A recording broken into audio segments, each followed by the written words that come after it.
Le terme matière organique du sol regroupe l'ensemble des constituants organiques morts ou vivants, d'origine végétale, animale ou microbienne, transformés ou non, présents dans le sol. On peut les segmenter en 3 parties.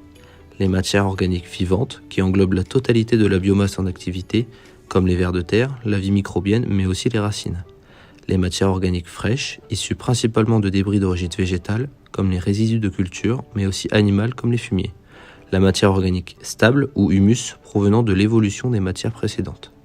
En effet, la matière organique fraîche va se décomposer et s'humifier sous l'action des micro-organismes du sol.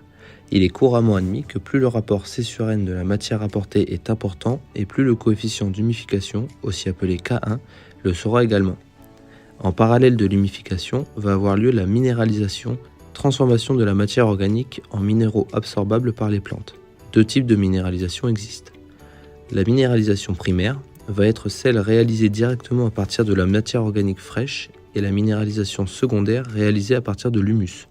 Chaque année, environ 2 à 3% de l'humus du sol est minéralisé, mais cette proportion varie principalement en fonction du type de sol et des températures. Plus le sol va avoir une texture grossière et des températures élevées, et plus ce coefficient de minéralisation, aussi appelé K2, va être élevé. L'humus est le type de matière organique le plus représenté dans nos sols par rapport aux 2 autres fractions. Il a un rôle très important et permet de tamponner les effets du climat de plus en plus extrêmes, notamment en augmentant la réserve utile en eau, mais aussi la réserve en éléments minéraux du sol à travers la CEC. Davantage d'humus, c'est aussi davantage de minéralisation et donc davantage d'azote pour nos cultures.